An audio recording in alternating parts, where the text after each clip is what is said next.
Hey! Hey, hi. Welcome to the Natasha and Debbie show. Hello. That's brutal. Just two patriotic girls. So please don't take us the wrong way.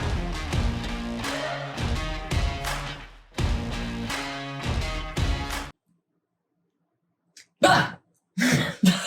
Did that work? Yeah, it did. I didn't like. Nice one. Really? Yeah. I actually it kind of scared me. scared myself a little bit because I didn't know I was doing it. Don't scare yourself. That's not good. Hopefully you didn't scare anybody watching. I didn't get you, did I really? Yeah, you did. I'll have to look back in the edit. Anyway, hi guys. How are you? Welcome to the Natasha and Debbie show. Or we could just be the show. We could be. I think that name's taken. You know, it's just easier. Welcome back to the show. Welcome to us. Taken. No? Taken. Anyway, let's talk about what we're going to do today. What are we going to do, Debbie? Are we going to react to a video? We are. Surprise. What? We're doing a reaction. We're doing a reaction today. If you didn't know that, we do that thing. We do that thing. We do. But today we're going to take a look at something that we saw a couple weeks last ago? month, we did a video on cities and towns to check out in the south of England or southern England, whatever.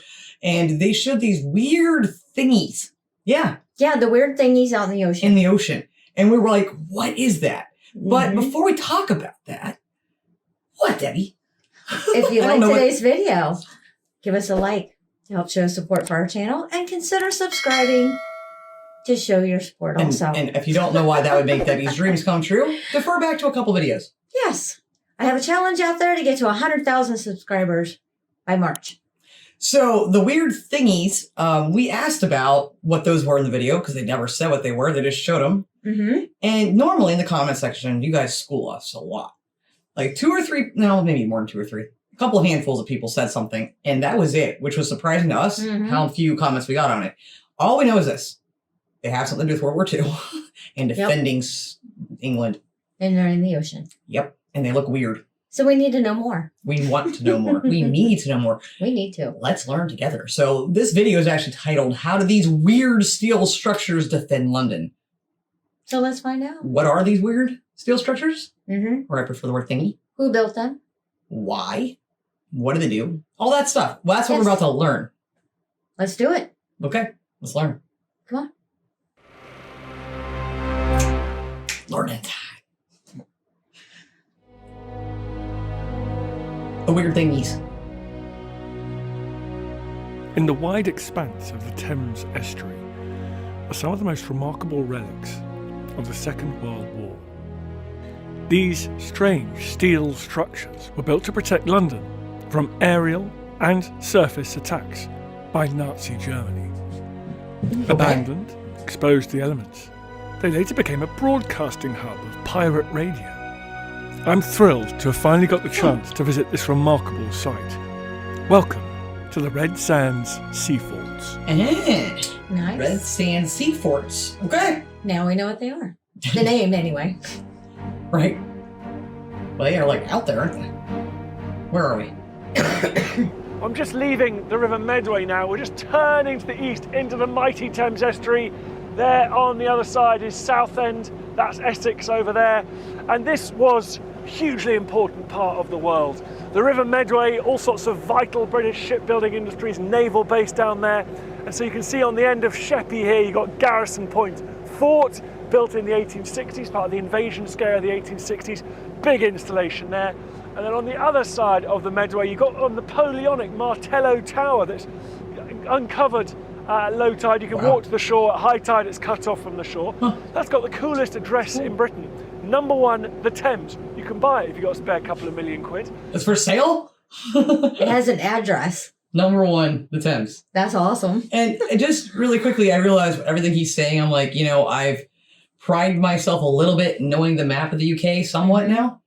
But virtually everything he just said, I'm like, I don't know where you're at. We need to learn more about the this area here, everything around it, what he's talking about. This is something we got to check out. And really, they're all here, this density of military fortifications, to protect what lies that way, west. The biggest city in the world in the late 19th century, the richest city in the world, the biggest port, the capital of the world's largest empire, London. Okay. That makes sense now. Just up ahead here is an extraordinary bit of history that I've always read about, always heard about, but never been up this close to.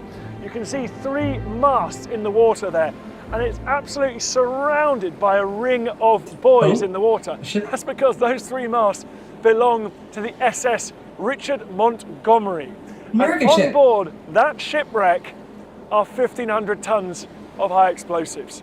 The buoys are to keep people from getting too close. I think it's an American ship. August 1944, this was an American Liberty ship. An American ship that was lent to the Brits during the Second World War. It was carrying a huge amount of explosives. It dragged its anchor, came out across here and hit a sandbank. After a couple of days of desperately trying to unload the explosives, the ship broke in half, rolled onto its side, and it lies there to this day. It's one of the most famous shipwrecks in British waters and one of the most potentially dangerous. I would agree with that statement. I'm guessing it's too dangerous to get rid of the explosives and remove them. Would probably say so, yeah. But yeah, that's pretty dangerous them being out there. I guess they have it, looks like they have it marked off pretty good. Yeah. Hopefully no one gets hurt. In the first few months of the Second World War, too many ships were sunk in the Thames estuary by German mines, most of them laid by aircraft. Urgent action was needed. Guy Maunsell, a civil engineer, was called in to address the problem. Plans were drawn up and approval was given for the manufacture and installation of 3 sets of army forts and 4 naval forts in the Thames estuary. Okay. The result was something quite magnificent. Okay, I've come aboard now the Red Sands Fort. This is the 7 towers here. One of them can still be accessed by this ladder. There used to be walkways between them. You can still see the remains of one there, but the rest have all fallen into the sea. Oh, wow. What an amazing place. These were built during the Second World War as anti-aircraft platforms. They were never intended to survive 80 years, but here we are. That's the thing, man. Things built back in those times did survive. Yep. That's just a testament to the men, women that were building things with their hands and engineer it and build it, and it's still awesome. there. That's so cool. Love it. So the guys have just gone up this ladder. The padlock's been chopped off, so some trespassers have been here. So they're going up to check what kind of state it's in. You can pay me to walk Extraordinary up that. structures. They don't like they should survive. They're perched on these 4 poles, buried into the bed of the Thames, and with these strange steel boxes on top, corroding, rotting, falling into the sea, broken windows, used by all the seagulls, cormorants, and on top of each one there would have been Bofors guns, anti-aircraft guns. Okay. Blazing away at the German Luftwaffe aircraft who used the Thames like a huge silver funnel on a moonlit night, pointing straight at the heart of London. It was an incredible navigational aid, and these forts were designed to make that journey up the Thames as painful as possible for the German Luftwaffe. I've always said, and I completely agree now that I'm here, these look like the Star Wars, Empire Strikes Back walkers. The walkers, Of the yes. planet of Hoth. It's said that the designer for Star Wars did get his inspiration from these otherworldly structures. That's awesome. I should have known that. I'm a Star Wars fan. I didn't know. I can see it though. Mm-hmm. Oh yeah, no. The ladder looks newer. Yeah. It's not quite being piped aboard, but welcome anyway. Thank you very much. We're gonna go inside it. Oh, this is awesome. And that's how they would have got up during the war? That's correct, yes. Right, that's Wow. okay. It's all safe to stand here? Yeah, that's fine. You're actually standing on this area here is a concrete plug which joins the legs together. Oh wow. And this is that trapezium point that I said about, remember, the pyramid? Oh, that's where all the pyramid strength comes shape. from, yeah. Okay. Wow. What an amazing spot. I mean, it's battered by conditions out here in the Thames Well, estuary. it's the most hostile conditions you can ever possibly imagine. When they built them, they must have thought it was just...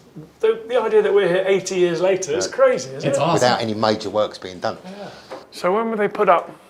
The design went to the ministry in 1941 from Guy and Maunsell. Initially came up with the naval forts design, which is the 2 cylinders and the flat pedestal on the top, and the Bofors guns either side at the top, and then on the outers you had the 3.7s. They went out first, And then these were actually erected between July and September 1943. So by the time these were erected, the heaviest air attacks on London had stopped. Did you see a lot of action? Well, they saw 22 planes. 22 planes. And they took, I believe it's 33 doodle bugs. And between them, they... Sorry, just look at that picture, though, of them back then. Yeah. With everything still intact and new and the guns on top. Like, that's cool. That's pretty awesome. That's cool. And to be there since 1943. That's insane. Sorry, I had to just take a minute to take a look at that for a moment. Well, 22 planes. 22 planes. And they took, I believe it's 33 doodle bugs. And between them, they seriously injured an E-boat, which was coming up to place mines in the estuary. As an early warning system, I mean, these were second to none. Because of the radar, they could see things almost when they lifted off from Norway. You know, oh, wow. They could be prepared. Everybody be down in the shelters, you know, batten down the hatches, so to speak, and stand ready for another raid. And they're out here in all weathers. Yep. It's been a bit scary in the winter. I can feel you can feel it moving now, can't you? Okay, no, thank you. We got. I mean, when you get the wash from the shipping lane, you can feel it a little bit more. But you know, as I say, the tests that they did on these before they commissioned them, you know, 40,000 shots fired from a 3.7 inch, being sprayed like mercilessly with seawater. So they put a test one in and they just sprayed it with seawater. Yeah, that's what I've been led to believe. So, unfortunately, since the pirate radio people left, this is, you know, place has become a pilferer's paradise. Let's say. I think it's probably the politest. Oh, people come and steal bits off it. I mean, all the brass sticks off the radiators, which I'll show you, they've come along, literally just smashed them all off.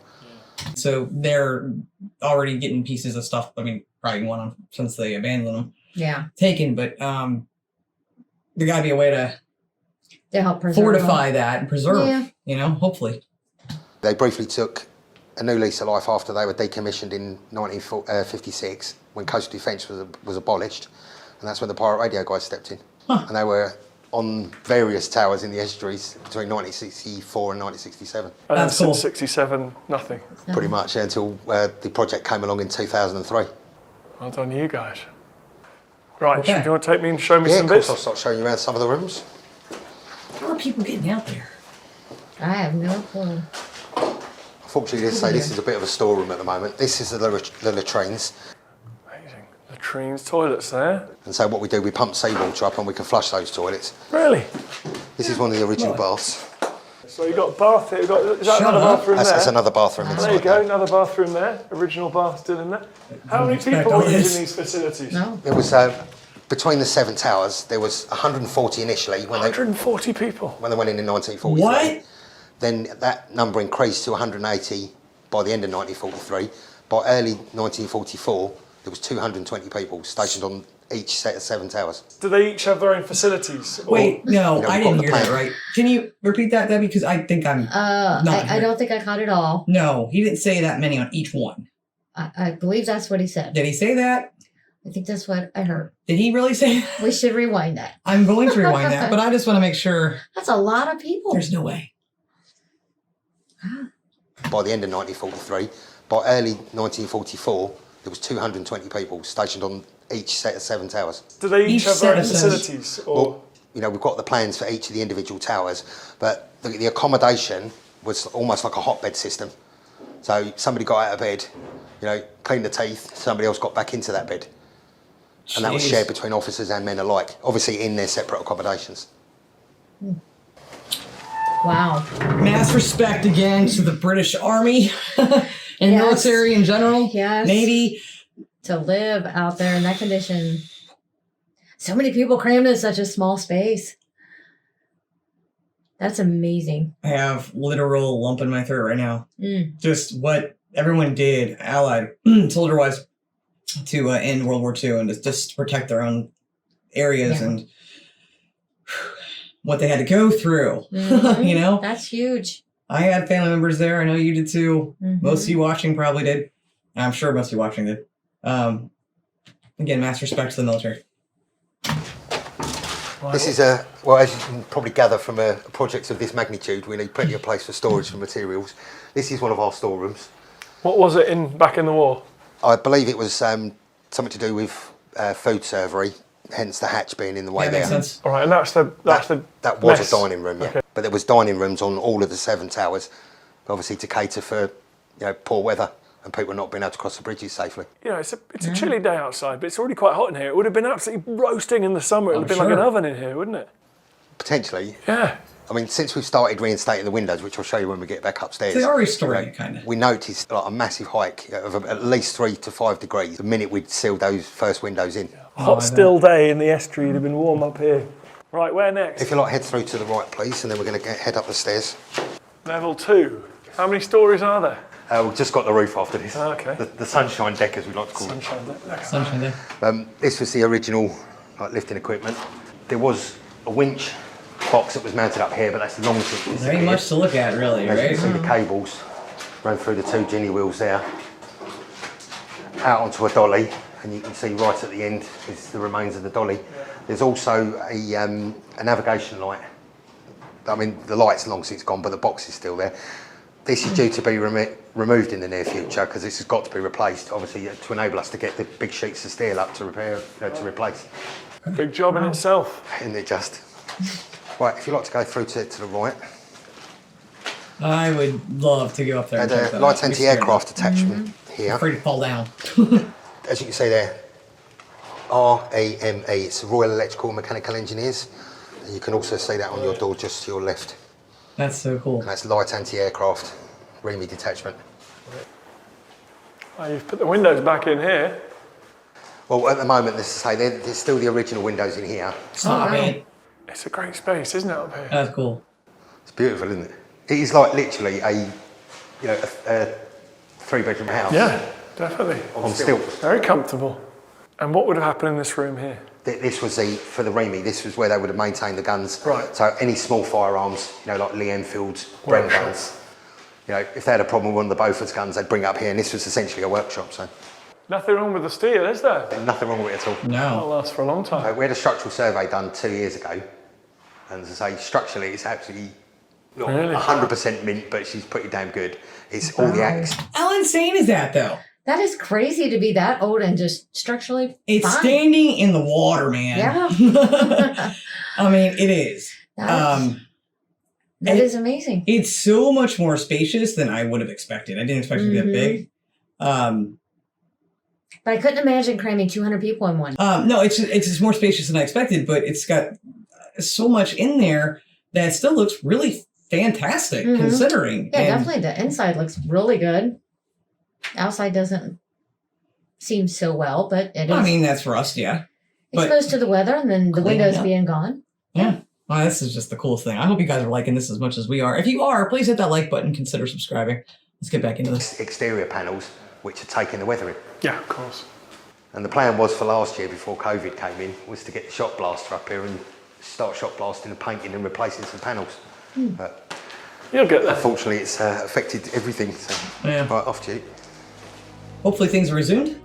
Hopefully. God, that's just cool. That's just so cool and intimidating, at the same time.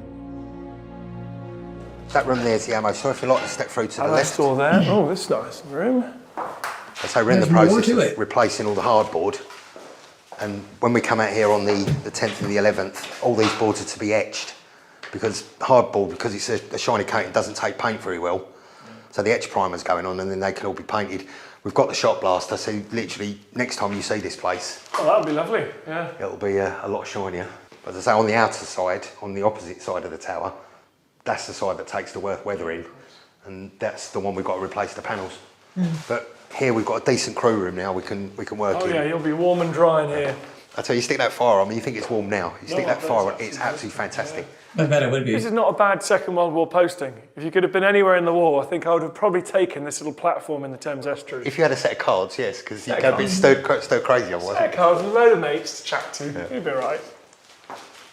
Room. Great. This was the first room that we'd sealed up. Yeah. As I say, it's temporary modular windows, but it's preventing the egress of water, or ingress of water, I should say. Feels nice and dry, doesn't it? That's a good shot. So where are we? Okay, the Thames estuary. Terrifying, isn't it? There we go, Red Sands Tower there. Just on the edge of the deep water. But this is looking out towards like Holland area, Yeah. because the currents here are so strong. So the Shivering Sands, there's another fort there, wasn't there? correct. And there was a fort back there. And then, as I say, yeah, that would have been Nor Tower, about approximately here. It's amazing how shallow it is. You could almost walk out here from Almost, From Whitstable, low tide. You know where that's at? Yeah. Got a couple of artefacts to show you. Quite prudent because they're actually both found in this room. That, as you can see, is an old valve out of an old radio set. Wow. Cool. So that's cool. From the pirate radio? From the pirate radio era, yes. Yeah. Not that anyone's going to care about this, but I grew up with stuff like that in my house. With the radio stuff? It was TV pieces because my dad had his own right. TV business, so I used to play with those. I've never even told you that till just now. No, you didn't. Yeah, I played with those little things and broke them and cut myself all the time. Oh. Don't do that, kids. That just brought me back to my childhood and something I forgot even. Mm-hmm. Wow. Great. What else? And you can just imagine the story behind this. Now, that's a mitre block that they used for cutting the architraves around the windows. Now, we found that just down here. Now, you can imagine, right, that it was probably the apprentice that lost it, and his master probably built that when he was an apprentice. Wow. So you can just imagine the rows that must have ensued. Yeah. It's like, now, which room did you put it in, you know? And you found it. And then we found it. It was 80 years later. just sitting there. Wow. So when this panel is reinstated, there's going to be a little perspex piece there. Put this back in. And then that will go back where we found it. Oh, that's just awesome. We used those at school. Yep. Trying to remember how you do it. It's not normally, well, you normally have your piece in that way, and that would be your 45 angle. That's right. You know, don't you? Yeah. Mm-hmm. Yeah. If you guys don't know, Debbie's a builder. No, she is. She built our deck in the backyard. I designed our bathroom. She tiled it. She did all of that. She is a Renaissance woman. Not afraid to use a saw. No, she has more power tools than most men do. It's the envy of all the men on our street. Like, Debbie's got all those tools. Can I borrow some? And the answer more power tools, the better. Yeah, that's what she wants for. She don't let diamonds aren't her best friend. Is that true? I like both. But yeah, so that's why I'm like, she knows what this stuff is. I have no idea. I look like the one who should know. That's the joke you always make. That's cute how this guy's like, I don't remember how to use this. And he does. Yeah. That's awesome. That's me and you right there. Mm-hmm. I have a sense of pride for this, just as being allies with you guys. This was one of the original drinking water tanks. It's also used for the ablutions, for the flushings of toilets and baths. Okay. And this was one of the diesel tanks. And you see there the feeds that run straight down to Walter's boiler. Oh yeah. Almost directly below us. But with the water, is that just rain? That's collecting rainwater. Mostly collecting rainwater. No way. Plenty of That's all from the gully system on the outside. Freaking genius. Smart. You can see the measurements on there. It's lovely. It's now on the roof. Here we are. This is where the anti-aircraft gun would have been. That's cool. Wow. Wow. It's just like nothing, nowhere I've ever been. It's amazing. It's crazy, isn't it? Absolutely crazy. The towers, as you can see here, this is gun tower 1. You've got another gun tower over there. Yeah. Now there's still a recording studio in that apparently. Right. All the boxes. As you can see, radio 390, 6:30 to midnight. And there was another 3.7 inch anti-aircraft gun there. The opposite side of the control tower is another one, and in the far ground right over the back is where the 90 centimetre searchlight and the Gardner 6LW generators were. The control tower and the cookhouse, that's still got a working dumbwaiter in it, which is absolutely amazing. As I say, you can see with the 2 outcrops, that's where the both guns were. So you packed quite a punch here. I mean, it was a fort that was designed to knock planes out of the sky, bombers out of the sky, and also any German torpedo boats or mine layers coming up here. It was mainly mine layers, but they could be spotted, because of the radar. The radar, which was housed in the control tower, obviously there was pickups on each of the towers, but the main equipment was in there, and it just gave us the edge. Yeah. And powerful spotlights. This is freaking genius, guys. Like the carbon arc. The arc starts to dim, you move the rod in a little bit closer, and that increases the brightness. Okay. We've got shell ready to use lockers here, 32 in each. Unfortunately, where people have got on and opened them up, the weather's started to get into them now, because we did have them all bolted shut. And the magazine would have been down below with a lift, or by hand? No, they'd all bring them up by hand. Them up. There's a switch at the top of that door, and that was basically a red light, so that if the gun was firing, nobody was coming up here apart from the gun crew, of course. Yeah. And this is to armour plating. Armour plating, right? So if an enemy round goes into there, it won't It'll get It absorbed. won't penetrate. Yeah, it's just absorb the impact and the Okay, energy. Wow. Is there anything they didn't think about here? Because this is just absolutely genius, and I'm using that word. Apparently not. I mean, seems Well like thought out. very well thought out, and they have obviously lasted quite well. Yeah, I was going to say, so well built, so well thought out, single thing taken care of, everything you can possibly need, want, all there. And it's just the coolest thing ever. They're creepy looking things, man, but they're also cool. Functional. And this is like such a really neat part of history. Let us know if you knew about these and if you didn't, because I want to know if you guys are learning with us. I mean, maybe not, but this is just fascinating. That's the remains of our mast, where we had yet another break-in. Dang it, people. The guy's boat floated away. He decided to set a fire down there and destroyed the mast. So fire to get help? It's always a basically, jerk it's somewhere, isn't good it?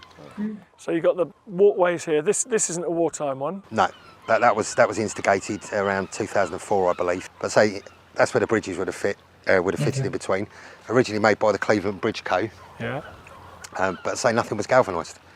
But each of those, like each of the outer towers, could refuel, or replenish from any side. Hence why you can see the tower down there, with what's left of the fendering. We've replaced all the fendering on this tower. Yeah. And subsequently, you haven't got any of that on the control tower. Huh. So originally, there were these bridges between all of them, or was it like a hub and a spoke? It was essentially the control tower, was the main hub of, all the activity, with all the other bridges connecting to all the other individual towers. The longest span going out the back was, I think it was about 47 metres. That's such an unusual idea, isn't it? Building it's a sea fort. It's I was crazy. going to say that. But you imagine you're the Germans coming down to follow the Yellow Brick Road in towards London, and then the sea suddenly starts opening up in you, because these are all built under secrecy. Yeah. Obviously deployed shock. under A nasty shock. Oh, heck One yeah. day your plan is to get these bridges back, That's and what they once G1's completed, it's to be a World War II Coastal Defence Museum and also pirate radio. We've got a lot more artefacts that we've collected over the years. Oh, that's awesome. That is so cool. That is awesome. So we got to wait to visit until these are done. Yeah, that's when we're coming over. I wonder when that is. Be a while. They've got a lot of work to do. They definitely have a lot of work. I think this is a year-old video. I believe think so. so. Wow. Okay. But, as you can see the situation we're in at the moment, we don't bring them out because they'll disappear. So well, I'm looking forward to coming back and seeing how you go. it'd be great for, to be able to show you exactly what we've achieved. So That's so something to be proud of. After climbing down from the top deck, I met with Flo McEwen, who has spent years researching the stories of these forts. Oh, cool. In all your years of research in the forts, what are some of your favourite stories? I think for me, it was interesting just to see how it was living on the fort and the challenges these guys faced. Although they were in the middle of the war, the big challenge they had was boredom. I knew it. If you imagine you're out there, there's a bit of action, but not a lot of action. So there's a lot of hours in the day to fill. And the guys serving on the forts were encouraged to take up arts and crafts and knitting and painting and all kinds of things just to keep them occupied. Yeah. And there's a tale of what they used to do to keep themselves interested. And what they would do is get a bacon rind and throw it to the seagulls. And then somebody came up with the idea of tying a piece of bacon rind to a long string and another piece of bacon rind and throwing it. And so two seagulls would grab it, swallow it, and there would be this amazing dance and a fight between the seagulls, and the guys would bet to see which of the two seagulls would be the winner. That's about right. It's extraordinary. Sounds about right. Yeah. It would have been challenges being out there, that's for Absolutely. Sure. And, loneliness, fort madness was something they talked about, and just genuinely. When they were showing the quarters and he was saying, oh yeah, if anywhere in the war, this is where I want to be. And maybe that is the best place. I don't know. I'm no World War II historian. I was thinking exactly what she's saying. Like, yeah, I don't know about that. Like, again, there's nothing to see. True. Stuck with the same people. Nothing to see. Sorry. Yeah, and you're cramped in there with other people, and you're just, So that part would drive you a little bit crazy. Yeah, it would. Just saying. Absolutely. And, loneliness, fort madness was something they talked about, and just genuinely not knowing what was going to come. We know how the war ended. We know how it played out. Those guys are out there in isolation and in darkness at night. It's a very long, dark night to spend on a fort. And imagine you don't know what's coming. You know, the searchlight's up there looking out for the enemy aircraft. And once that, you know, the signal goes up that it's all about to kick off, suddenly they're in action. Yeah. They must have had fun, those awesome. radio guys. It's a great place to be, and they were doing something quite cool. It's quite extraordinary, isn't it? And if you remember back then, you know, radio was so dull, normal radio was dull, so they needed an outlet, you know, for the more exciting music that was coming across from the States. And they needed somewhere to broadcast.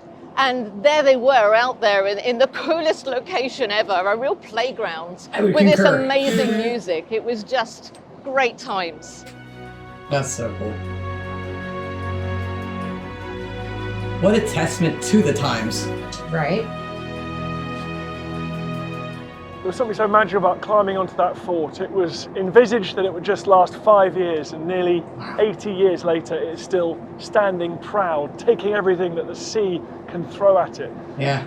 But, you know, time and tide has had an effect. So have a few vandals that have been out there. And if they're going to restore those, the team here have got a huge challenge Security. on their hands. But I just wish them all the best. And if they manage to get those back into wartime condition, well, then there'll be some of the most remarkable heritage properties to visit anywhere in the UK. 100%. Anywhere in the world. Not just the UK. That is fascinating. Oh, no, don't be over. I'm glad we got more information on those. Wasn't expecting all that at all. I just, you know, glad that we latched on to when we saw those in that video from last month. Was like, wait, what is it? You know? Yeah. That's what's so cool about it. You never know what you're going to find in a video that you're watching that you might lead down to a different path to take you someplace else. Exactly. But I hope you guys that know about this have the pride in, you know, because that's just, man, that's just so freaking cool. And that's really crazy that they only expected them to last 5 years. Yeah, did they not know what they're 80 capable years of? later, here they are, and they're restoring them. And that is what's, I can't wait to see when they're done. Hopefully someone would have put a video out there when they are finished. Yeah. And we can watch that. Yeah. I don't know what to say. I'm blown away by this. There's like emotion and thinking back to those men, you know, being there, and then, you know, of course, being a rough time. And at the same time, like just the awesomeness of the engineers, you know, everything like that. And it is funny though for them to believe that it'll only be there for a couple of years. If you guys like that, please hit the like button, and again, consider subscribing to the channel. I thought it was fascinating. It was amazing. I'm so glad we get to learn them. And I hope you guys enjoy learning with us. Like I said before, let us know if you didn't know, and if you did, what you did know. You know, if this is something you just found out about, how cool is that? I hope they get some security out there to help with the vandals not causing any more damage, so that the renovation process is going better, hopefully. So we it don't can know. go smoothly. Again, hope you guys liked this episode. We enjoyed it thoroughly, and we will be back on Friday, and hopefully you'll be there too. So thanks so much for watching. As always, please love, like, jazz. Be as strong as Tyson. Bye. Bye.